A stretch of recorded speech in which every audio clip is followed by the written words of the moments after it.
겉모습이 다가 아니야. 마음이 중요하지. 말은 얼마든지 꾸며낼 수 있는 거니까. 우리는 사람을 볼 때 흔히들 이런 말들을 하시곤 합니다. 하지만 저는 오랜 시간 사람의 마음을 들여다보는 일을 해오면서 한 가지 중요한 사실을 깨닫게 되었습니다.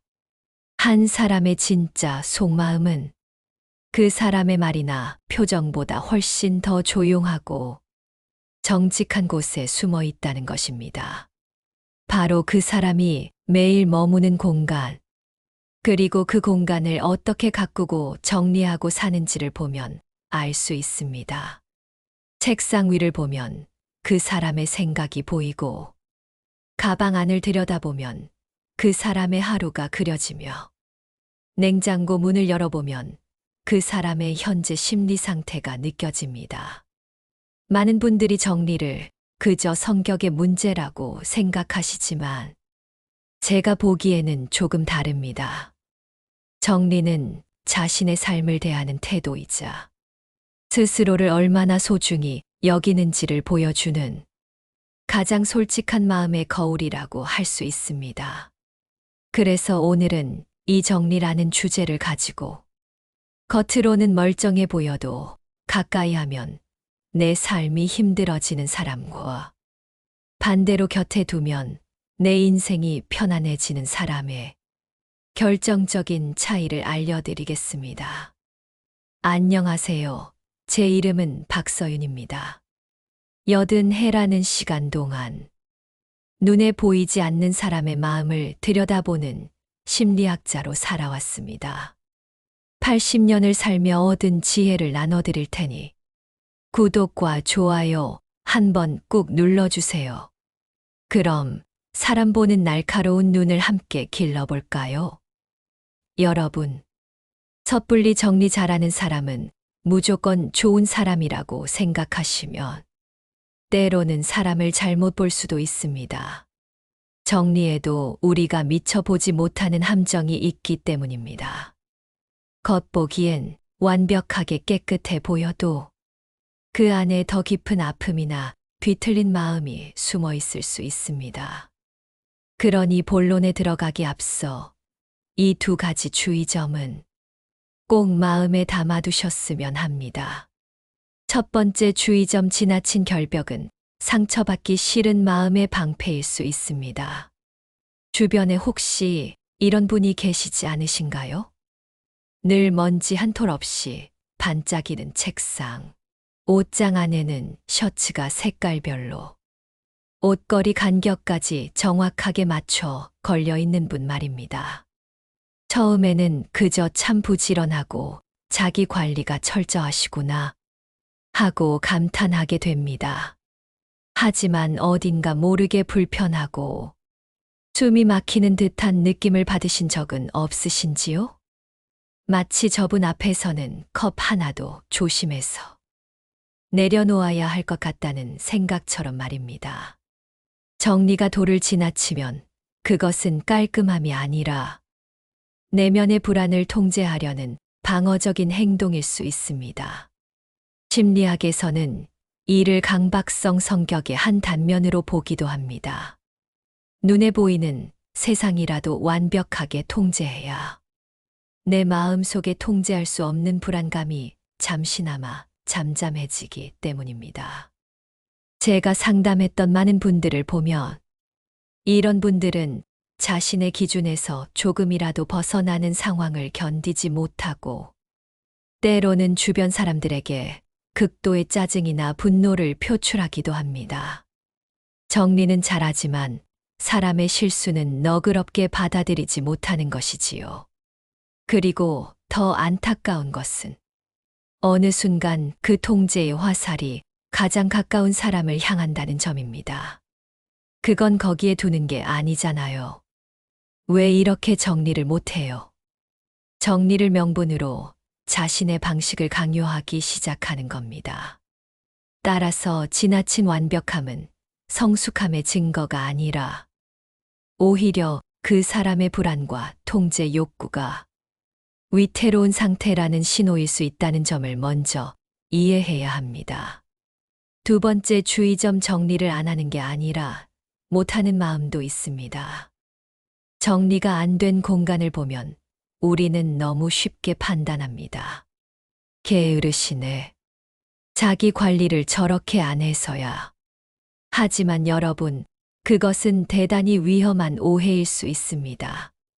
정리를 못하는 분들 중에는 정말로 정리를 할 마음에 에너지가 한 톨도 남아있지 않은 경우가 많습니다.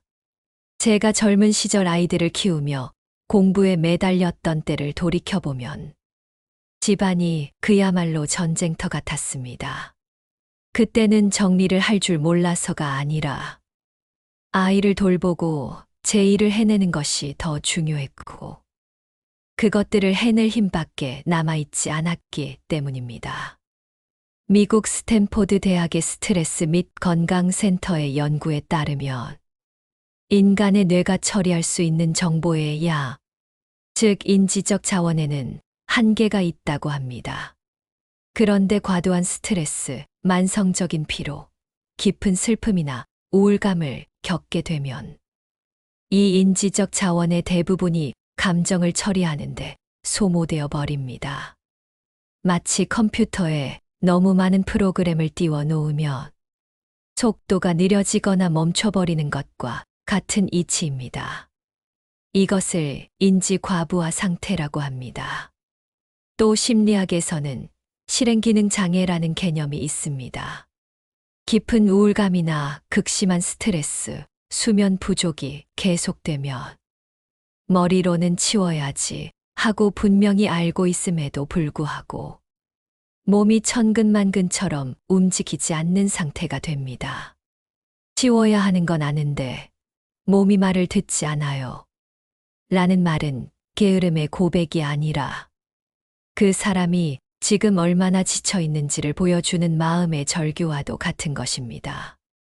다시 말해, 그 어지러운 공간은 그 사람의 성격이 아니라 그 사람이 지금 혼자서 감당하고 있는 삶의 무게를 보여주는 것일 수 있습니다. 그러므로 함부로 판단해서는 안 됩니다. 그 사람의 가치를 섣불리 재단하는 것은 더욱더 삼가야 할 일입니다.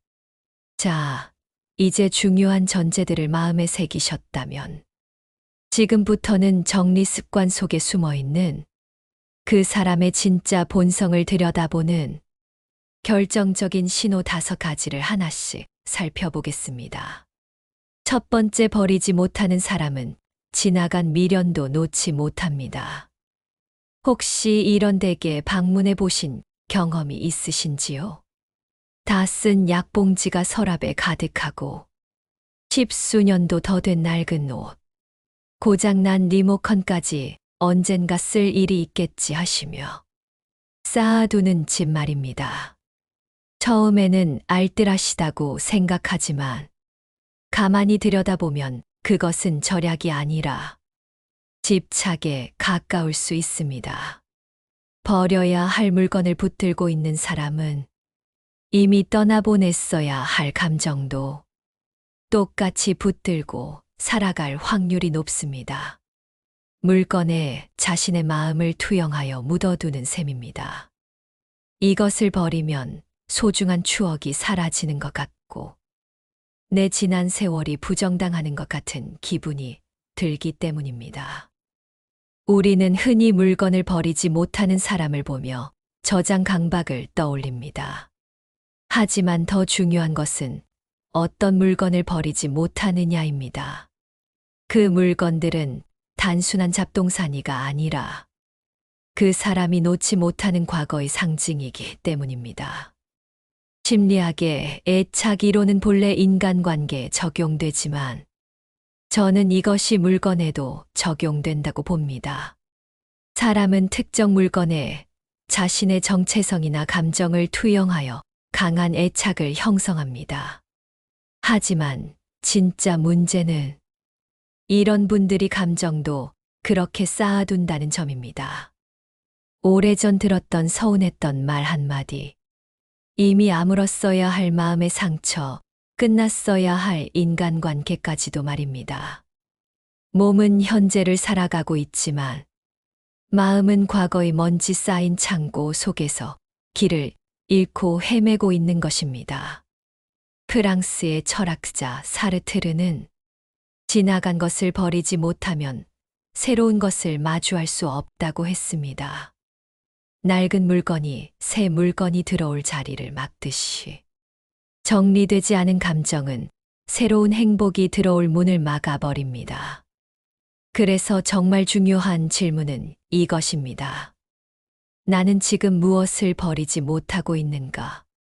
혹시 누군가의 집에 쌓인 낡은 물건들에서 내 마음 속에 불편하게 남아있는 무언가가 보인다면 그것은 공간의 문제를 넘어 내 삶의 문제일 수 있습니다.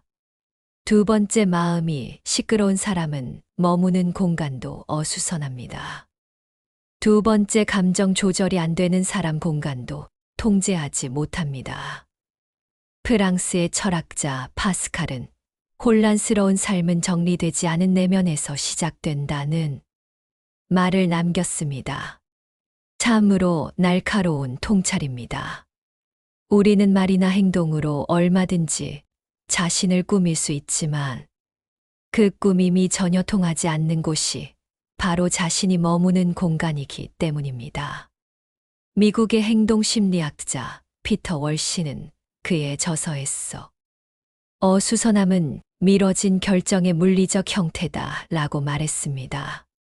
책상 위에는 반쯤 뜯긴 택배 상자가 뒹굴고 싱크대에는 며칠 된 그릇이 그대로 물에 잠겨 있는지 여쭤보면 대부분 이렇게 말씀하십니다. 요즘 좀 바빠서요. 하지만 그것은 단순히 바쁜 것만이 아닐 수 있습니다. 그 사람 안에 정리되지 않은 감정과 통제되지 않는 마음이 고스란히 공간에 드러난 것입니다. 사람은 자신의 감정을 감당하지 못할 때 주변 환경까지 통제할 힘을 잃어버립니다. 내면의 혼란이 외부 공간에 그대로 비치는 것이죠. 이것을 환경투사 효과라고 합니다. 말 그대로 공간은 마음의 거울인 셈입니다. 지속적으로 정리를 못하는 분의 뇌는 불안에 오래 노출되어 지쳐있는 상태와 비슷하다는 연구 결과도 있습니다. 어지러운 환경은 단지 결과가 아니라 제 마음이 지금 너무 힘들어요 하고 보내는 신호이자 악순환의 시작이라는 뜻입니다. 따라서 누군가의 태도는 그럴싸한데 그 사람의 주변이 늘 어수선하다면 그것은 그 사람의 감정이 지금 매우 위태롭다는 작지만 중요한 경고일 수 있습니다.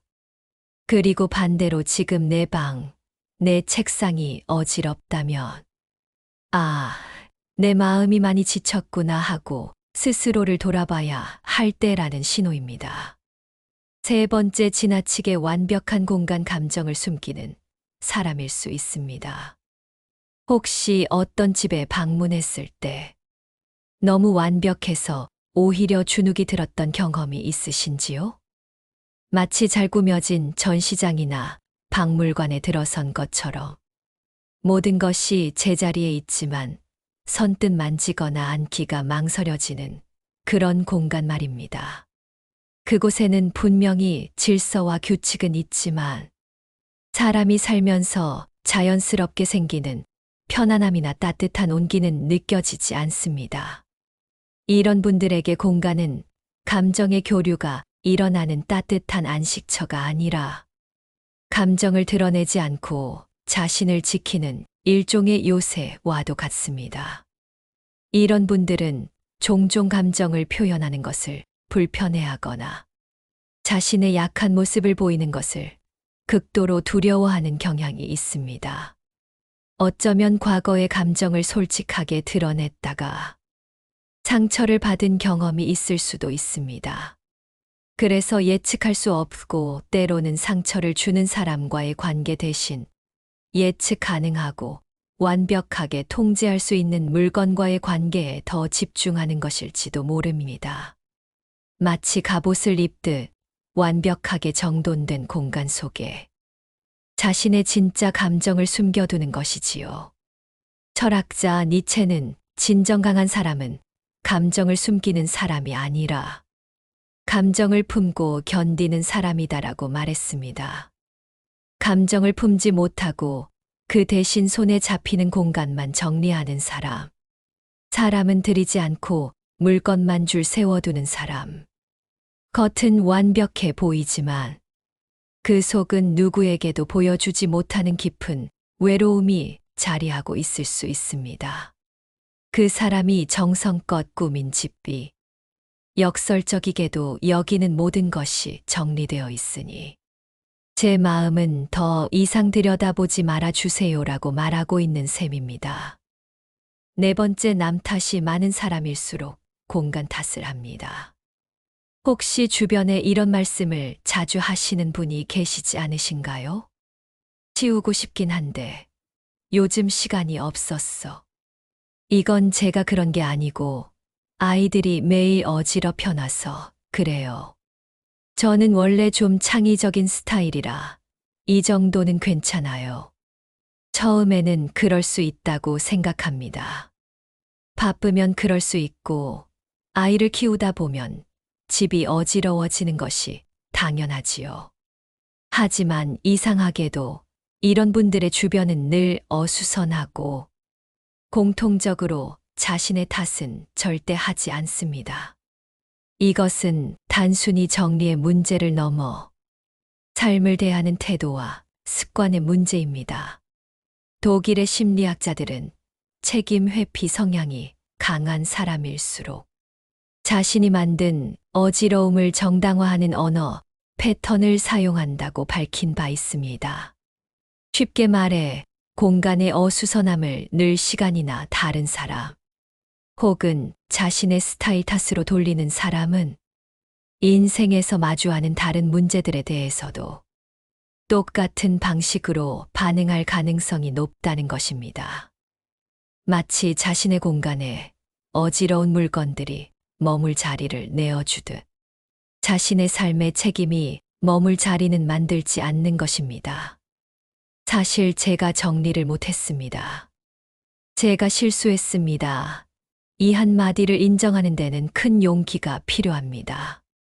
자신의 부족함을 인정하고 감당할 자신이 없을 때 우리는 자꾸만 밖에서 이유를 찾게 됩니다. 결국 그 사람이 밀어둔 책임의 무게는 언제나 주변 사람의 몫이 됩니다. 함께 일하면 뒷수습은 내 몫이 되고 함께 살면 정리 담당은 내가 되는 것이지요. 혹시 주변에 늘 이유가 많고 늘 남의 탓을 하는 분이 계시지는 않으신가요? 그렇다면 그분의 공간도 한번 조용히 살펴보십시오. 아마 그 어질러진 공간이 그분이 지금껏 회피해 온 수많은 책임의 흔적이라는 것을 발견하게 될지도 모릅니다. 다섯 번째, 조용한 정리 습관은 그 사람의 인격이 담겨 있습니다. 어떤 분들은 우리에게 깊은 인상과 편안함을 줍니다. 단순히 집이 깨끗해서가 아닙니다. 그분들의 행동 하나하나에 다른 사람을 생각하는 마음이 배어 있기 때문입니다. 누가 시키지 않아도 식사를 마친 자리를 조용히 정돈하는 사람. 공용으로 쓰는 물건을 다음 사람을 위해 가지런히 놓아두는 모. 자기 자리뿐만 아니라 주변까지 살피는 태도. 이것은 습관의 문제를 넘어 그 사람의 마음 씀씀이와 인격의 문제입니다.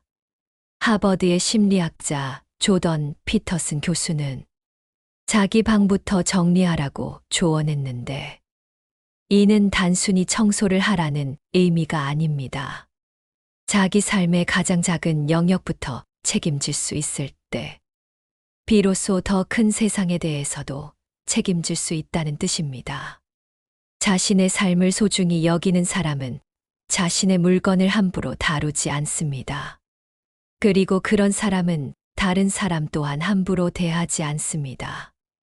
책상 위를 보면 그 사람의 사고방식이 보이고 냉장고 속을 보면 시간 관리와 생활 태도가 보입니다. 자신의 것을 스스로 정리하는 사람은 관계에서도 책임을 미루지 않고 문제가 생겨도 묵묵히 수습할 줄 아는 사람일 가능성이 높습니다. 말로만 돕겠다고 하는 사람보다 말없이 주변을 정리해 주는 사람에게 더 깊은 신뢰가 가는 이유가 바로 여기에 있습니다. 그들의 행동에는 사람을 편안하게 하는 인격의 향기가 배어 있기 때문입니다. 철학자 알랭 드 보통은 배려란 내가 없는 자리에서도 누군가를 불편하지 않게 만드는 것이라고 말했습니다. 정리가 몸에 밴 사람은 바로 그런 배려를 생활 속에서 말없이 실천하는 사람입니다. 삶이 복잡하고 마음이 어지러울수록 우리는 자신도 모르게 이렇게 정리된 사람을 곁에 두고 싶어 합니다. 왜냐하면 그런 분들과 함께 있으면 우리의 삶도 덩달아 편안해지고 마음이 차분하게 가라앉기 때문입니다. 그런데 제 이야기를 들으시면서 저는 정리를 잘 못하는데 그럼 저도 문제가 있는 사람이군요 하며 한숨 짓는 분이 계실지도 모르겠습니다. 여러분, 괜찮습니다. 결코 그렇지 않습니다. 정리가 잘 되지 않는다고 해서 스스로를 게으르다고 자책하지 마십시오. 지금은 그저 조금 지쳐 있는 것뿐입니다. 그러니 지금부터는 제가 알려드리는 작지만 강력한 3가지 방법을 알려드릴게요. 삶을 다시 정돈하는데 도움이 되실 겁니다. 첫 번째 팁은 전부 치우려 하지 마시고 하루에 딱 하나만 정리해 보세요. 어디서부터 손을 대야 할지 막막할 때는 다 치우겠다는 큰 욕심부터 내려놓는 것이 좋습니다. 정리는 집 전체를 뒤집는 대공사가 아니라 내 삶의 질서를 한 뼘이라도 되찾아오는 감각을 회복하는 일입니다. 잠들기 전 5분, 침대 옆 작은 서랍 한 칸만 정리해 보십시오. 그 작은 성공의 경험이 내일을 살아갈 힘을 줄 것입니다. 두 번째 팁은 버리는 것이 아니라 소중한 것을 남기는 일입니다. 버리는 것은 참 아까운 일입니다. 하지만 돌이켜보면 우리가 붙들고 있는 것들이 추억이 아니라 그저 짐일 때가 많습니다. 안 입는 옷, 쓰지 않는 그릇, 언젠가 볼 거라며 쌓아둔 책들. 그것들을 비워내야 비로소 지금의 내가 숨 쉴 공간이 생깁니다. 버리는 것은 과거를 지우는 일이 아니라 현재의 나를 더 소중히 여기겠다는 용기 있는 선택입니다. 세 번째 팁은 정리는 청소가 아니라 내 몸의 동선을 줄이는 일입니다. 나이가 들수록 허리를 한 번 덜 굽히고 무릎을 한 번 덜 쓰는 것이 보약이라는 말이 있지 않습니까? 자주 쓰는 물건은 손이 가장 편하게 닿는 곳에 두는 것이 좋습니다. 약은 식탁 위 서랍에, 안경은 소파 옆 작은 바구니에, 가끔 쓰는 물건은 허리 아래 서랍 속에, 거의 쓰지 않는 물건은 눈 위 안 닿는 곳으로. 이렇게 물건의 제자리를 찾아주는 것은 결국 내 몸을 편안하게 하고 내 삶을 아끼는 지혜입니다. 정리는 물건을 위한 것이 아니라 바로 나 자신을 위한 것이니까요. 오늘은 정리정돈을 통해 사람의 속마음을 들여다보는 이야기를 나눠보았습니다. 삶이 고단하고 마음이 복잡할수록 우리가 가장 먼저 돌봐야 할 곳은 바로 내 마음이 머무는 자리입니다. 버리고, 비우고, 단정히 정리하는 그 짧은 시간이 사실은 오늘 하루도 애쓰며 살아낸 나 자신을 따뜻하게 다독여주는 시간이기도 합니다. 오늘 나눈 이야기들이 여러분의 하루를 조금 더 가볍고 편안하게 만들어 드렸기를 진심으로 바랍니다. 여러분의 생각은 어떠신지, 또 어떤 경험이 있으신지 댓글로 이야기를 나눠주신다면 저에게도 다른 누군가에게도 큰 배움이 될 것입니다. 이 영상을 소중한 분들에게도 공유해 주시고 구독과 좋아요로 박 여사를 응원해 주신 여러분께 깊은 감사를 드립니다. 여러분의 하루하루가 늘 평안하시기를 기원합니다.